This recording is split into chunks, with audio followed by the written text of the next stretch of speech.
Shalom Pak Josafat dan teman-teman, kami dari kelompok 3 akan mempresentasikan tentang tokoh dunia yaitu Nikolaus Kopernikus.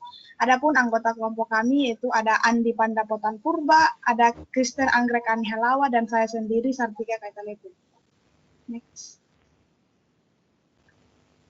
Oke, pertama saya akan menjelaskan tentang biografi singkat dari Nikolaus Kopernikus ini. Jadi nama asli dari Nikolaus Kopernikus itu adalah Nicolaus Copernicus. Nikolaus Kopernikus ini adalah nama latinnya. Dia ini adalah astronom sekaligus matematikawan yang berkebangsaan Polandia yang di masa Renaissance. Pemikirannya yang terkenal itu tentang teori heliocentris, yaitu matahari yang menjadi pusat pergerakan alam semesta. Nah, si Nikolaus Kopernikus ini lahir pada 19 Februari 1473 di kota Torun, Polandia. Ya, dia ini adalah anak bungsu dari pasangan Nikolaus dan Barbara Watzenrode, serta memiliki satu saudara laki-laki dan dua saudara perempuan. Nah, ayahnya ini adalah saudagar atau pedagang kaya. Nah, ketika ayahnya meninggal di usianya yang 11 tahun itu, Kopernikus ini diasuh oleh pamannya atau saudara dari ibunya yaitu Lukas Watzenrode, dan dia dari pamannya ia mendapatkan pendidikan yang memadai.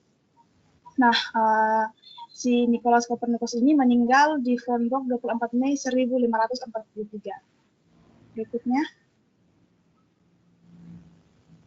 Berikut saya akan menjelaskan tentang pendidikan yang pernah ditempuh oleh Kopernikus ini sendiri. Dia semasa mudanya itu atau belajar di sekolah ST John di Torun, di mana di situ pamannya itu tadi adalah kepala sekolahnya. Dia memasuki Universitas Krakau pada tahun 1491 dengan jurusan seni Fakultas Astronomi dan Matematika. Dia setelah itu dia lulus dari Krakau dan dia mengasah daya kritisnya dan membangun logikanya dengan membandingkan dua sistem yang dikenal di astronomi Aristoteles dan yaitu Aristoteles dan Ptolemy. Pada tahun 1496 dia masuk di Universitas Bologna untuk belajar hukum kanonik gereja serta astronomi, dan rasa tertarik pada astronomi itu mulai meningkat di Universitas Bologna ini sendiri. Nah, setelah selesai di Bologna, dia itu selesai pendidikan di Bologna itu pada tahun 1501. Dia juga pernah belajar kedokteran di Universitas Padua. Setelah lulus dari Universitas Padua, ia pada tahun 1503 sampai 1510 ia diangkat oleh pamannya dan bekerja sebagai sekretaris dan dokter bagi pamannya sambil terus belajar astronomi. Berikutnya.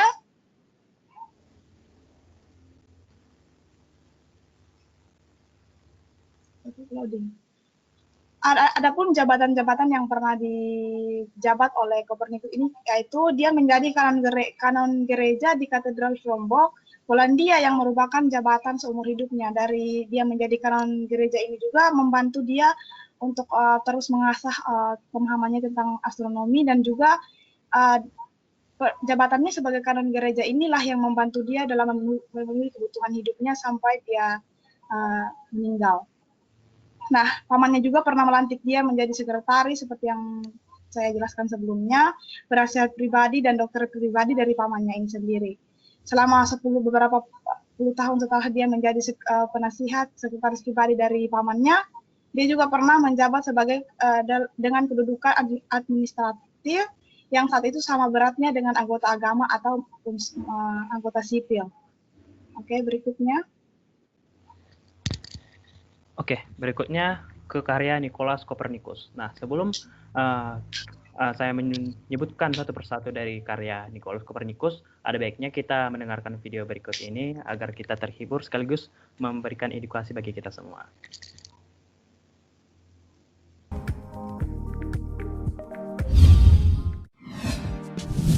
Masa muda dalam pendidikan. Nicolaus Copernicus lahir di Torun, Kerajaan Polandia pada 19 Februari 1473 dan ia merupakan putra bungsu dari pasangan Mikołaj dan Barbara von Zerroth. Setelah ayahnya meninggal, ia diadopsi pamannya dan diberi pendidikan memadai. Melansir Kompas.com, pamannya mengirim Copernicus untuk belajar di sekolah Saint John di Torun, di mana sang paman adalah kepala sekolahnya. Setelah itu, ia dimasukkan ke sekolah katedral di Włocławek, sebuah sekolah yang mempersiapkan muridnya masuk ke Universitas Krakow. Tahun 1492, ia dimasukkan berkuliah di jurusan seni Fakultas Astronomi dan Matematika. Disinilah ia memperkuat dasar ilmu di bidang matematika, astronomi, dan juga memahami konsep filsafat Aristoteles. Selama 4 tahun kuliah di Krakow telah mengasah diri dan daya kritisnya, serta membangun dasar logikanya dengan membandingkan dua sistem. Sistem ini dikenal di dalam dunia astronomi yaitu Aristotle dan Ptolemy. Sayangnya, Copernicus meninggalkan Universitas Krakow tanpa mengambil gelarnya pada tahun 1495. Pamannya lalu mengirimnya ke Italia pada pertengahan tahun 1496 untuk mempelajari hukum kanonik. Ia pun pindah ke Bologna dan beberapa bulan setelahnya, ia kembali mendaftar di Universitas Bologna untuk bidang astronomi. Di tahun 1501, Copernicus pindah ke Universitas Padua dan belajar menjadi dokter selama 2 tahun sebelum memutuskan untuk keluar. 2 tahun kemudian, dia menamatkan pendidikan doktoral hukum gereja di Universitas Ferrara dan akhirnya kembali ke Polandia sebagai pastor.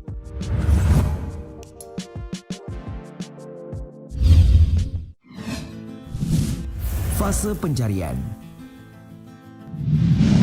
Masa-masa pencarian untuk menemukan kebenaran tentu dialami bagi setiap manusia, begitupun dengan apa yang dialami oleh seorang Copernicus. Mengutip Tirto.id, saat Copernicus mengurusi administrasi gereja yang diampu oleh pamannya, ia lebih giat mempelajari soal pergerakan bintang dan planet. Memasuki tahun 1508, ia sangat memuji pergerakan matahari, bulan, dan planet-planet lewat sebuah puisi. Hal ini sudah menandakan bahwa Copernicus mulai mengungkapkan hal-hal yang berbeda dari orang-orang pada umumnya. 4 tahun setelahnya, Paus Leo X sedang mencari teolog dan astronom yang bersedia mengungkapkan pandangannya soal kalender eklesiastikal. Kalender ini merupakan kalender resmi gereja yang diperuntukkan menghitung hari-hari penting seperti Paskah. Nah, Copernicus pun mulai membagikan konsepsi mengenai sistem alam semesta lewat Commentarilius kepada kawan-kawannya. 2 tahun setelah ini merupakan saat yang penting ketika menyelesaikan manuskrip terpenting sepanjang sejarah, De Revolutionibus Orbium Coelestium.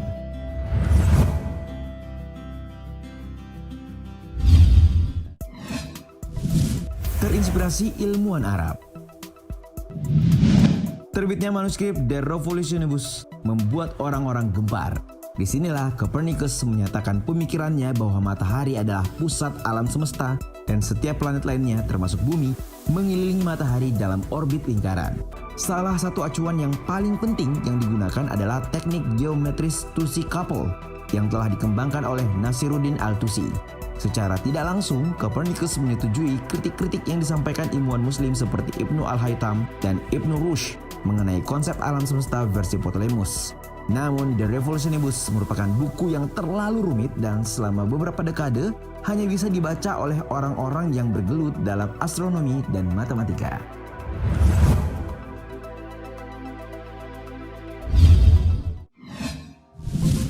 Seorang ekonom.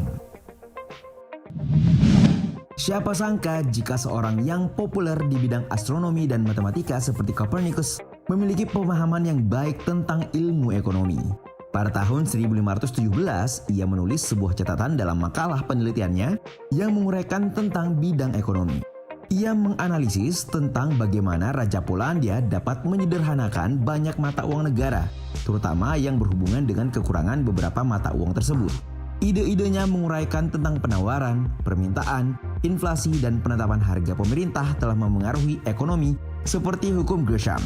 Hukum ini menyatakan uang kertas dibelanjakan lebih banyak sebagai mata uang.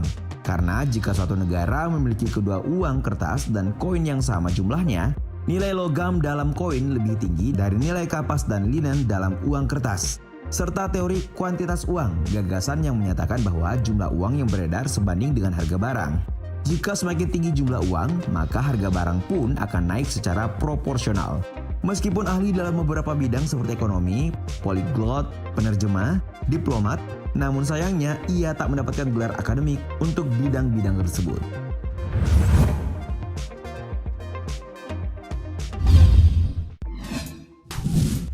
Geosentris versus heliosentris.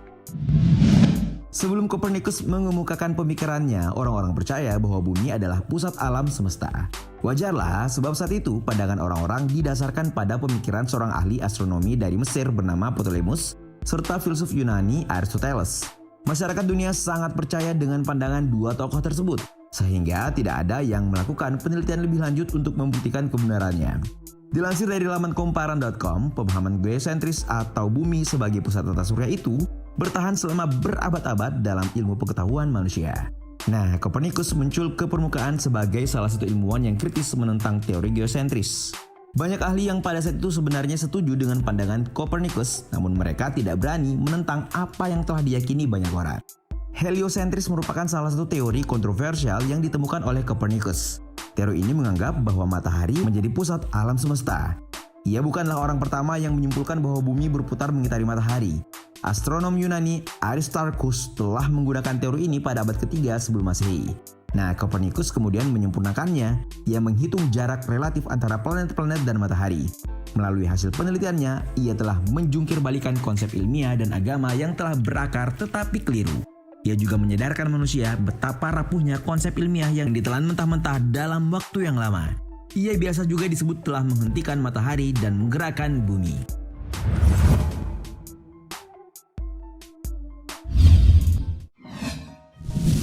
Menjadi musuh gereja.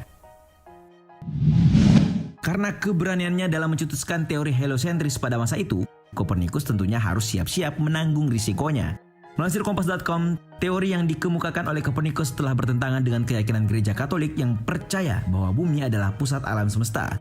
Saat buku The Revolutionibus diterbitkan pada tahun 1543, pemimpin religius Martin Luther terang-terangan menolak teori heliosentris. Seorang pengikutnya pendeta Lutheran, Andreas Osiander, mengikuti jejaknya dan menyebut Kopernikus sebagai orang bodoh dan sesat yang ingin memutarbalikkan ilmu astronomi. Ia merasakan penentangan habis-habisan oleh pihak gereja. Kemudian, Kopernikus membawa bukunya untuk didedikasikan ke Paus Paulus III. Ia berharap agar gereja Katolik menerima teorinya, namun upayanya kembali gagal. Hingga pada tahun 1616, gereja Katolik Roma menyatakan bahwa bukunya merupakan bacaan terlarang. Ia telah mempertaruhkan nama baik, citra dan posisinya di gereja hanya untuk menyatakan kebenaran yang ia yakini. Hingga ia wafat tanpa pernah menyadari buku itu telah rampung dicetak. Awal Desember 1542, sakit yang dideritanya semakin parah dan meninggal pada 24 Mei 1543. Itulah tadi 9 fakta dari Nicolaus Copernicus yang telah mengubah pemahaman manusia tentang alam semesta. Bagaimana pendapatmu? Oke, baik teman-teman. Tadi kita sudah menonton video yang mungkin juga menjelaskan tentang biografi dari Nicolaus Copernicus tersebut. Nah, di situ juga dijelaskan tentang karya-karya tokoh tersebut serta pengaruh dari tokoh tersebut, dimana yang kemudian saya rangkum menjadi demikian, yaitu bahwa pertama pada tahun 1514 si Nicolaus Copernicus mengirim pandangan soal menyual kalender ecclesiastical atau penanggalan Nasrani kepada Paus Leo ke-10. Jadi ini yang pertama tentang karya dari Nicolaus Copernicus. Lalu yang kedua pada 1530 ia membagikan konsep sistem tata surya dalam Commentarius Paulus, yaitu kepada rekan-rekannya. Nah, ini yang kedua. Ini adalah karya kedua dari Nicolaus Copernicus. Lalu yang karya ketiganya itu menyelesaikan buku The Revolutionibus Orbium Coelestium yang didedikasikan untuk Paus Paul III. Nah, di buku inilah yang paling kontroversial, sebagaimana yang dikatakan video tersebut, bahwa ia menemukan yang namanya konsep heliosentris, di mana matahari ialah sebagai pusat alam semesta yang dikelilingi setiap planet dalam orbit lingkaran. Dan hal ini sangat ditentang oleh kaum gereja pada saat itu.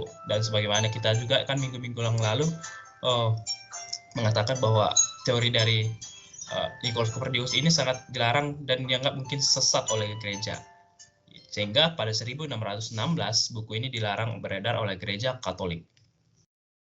Nah, selain dari teori astronomi, ternyata Nicolaus Copernicus ini juga ahli dalam bidang ekonomi, yaitu dia menemukan yang namanya teori kuantitas uang, sehingga ia menulis makalah penelitian yang menguraikan tentang bagaimana Raja Polandia dapat menyederhanakan banyak mata uang negara, terutama yang berkaitan dengan pelemahan beberapa mata uang tersebut.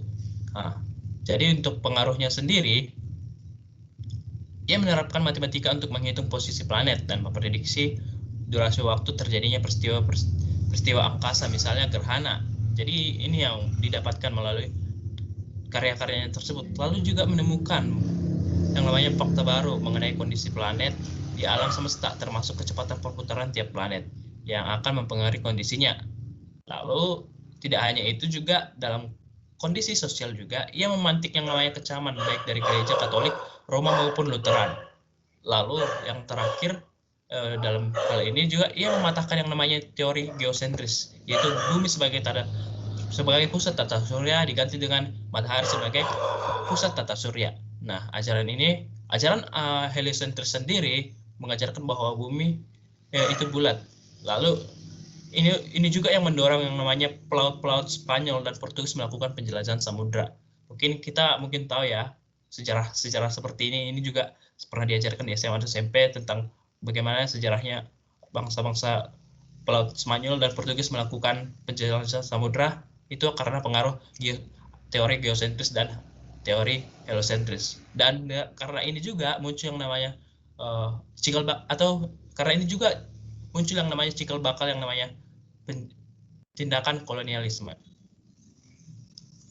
Lalu untuk pengaruh ekonominya sendiri, ia mempengaruhi prinsip-prinsip ekonomi seperti hukum Gresham dengan menyatakan gagasan bahwa jumlah uang yang beredar sebanding dengan harga barang, atau semakin tinggi jumlah uang maka harga barang akan naik secara proporsional mengikuti jumlah uang tersebut. Jadi memang ya seorang Nicolaus Copernicus ini memiliki pengaruh yang sangat besar dan cukup unik juga karena bisa lintas jurusan dari astronom ke ekonomi.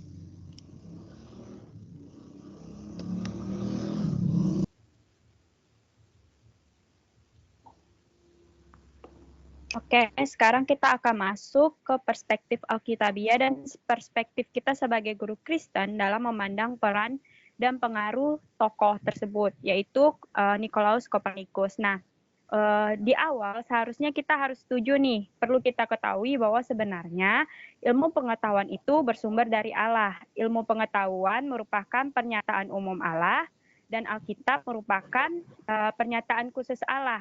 Nah, ilmu pengetahuan atau sains ini dan Alkitab ini sebenarnya tidak bertentangan atau berkontradiksi karena berasal dari satu sumber, yaitu Allah itu sendiri. Nah, tiap pernyataan umum akan memiliki arti yang tepat dan benar jika dipahami dalam kerangka pernyataan khusus. Nah, sains itu menurut Kaseke tahun 2018, sains bukanlah produk yang salah dari Allah, tetapi justru merupakan alat yang berguna bagi manusia. Namun, sains juga memiliki keterbatasan. Nah, karena sains ini memiliki keterbatasan, sehingga hasil pemikiran dari Nicolaus Copernicus ini yang membawa perubahan dan perkembangan dalam bidang pengetahuan untuk membantu kehidupan manusia ini, kita sebagai guru Kristen harus mengajarkan bahwa ilmu pengetahuan yang ditemukan oleh para ilmuwan harus diintegrasikan dengan iman Kristen dan kita harus menyikapi dengan bijaksana setiap perbedaan pendapat yang berkaitan dengan iman kepercayaan kita. Karena kita tahu bahwa manusia dan ilmu pengetahuan itu terbatas dan para ilmuwan juga memikirkan setiap teori ataupun pendapat dan gagasan yang mereka temukan dalam membantu kehidupan kita itu karena mereka sama-sama diciptakan menurut gambar dan rupa Allah sehingga mereka memiliki akal budi yang membuat mereka bisa memikirkan gagasan tersebut dan tapi setiap gagasan dan setiap ilmu pengetahuan dan manusia itu memiliki keterbatasan. Nah, untuk itu kebenaran yang absolut itu hanya berasal dari Allah. Oke, boleh next. Jadi ini referensi yang kami gunakan. Sekian dari presentasi kami. Jika ada kekurangan mohon dimaafkan. Terima kasih.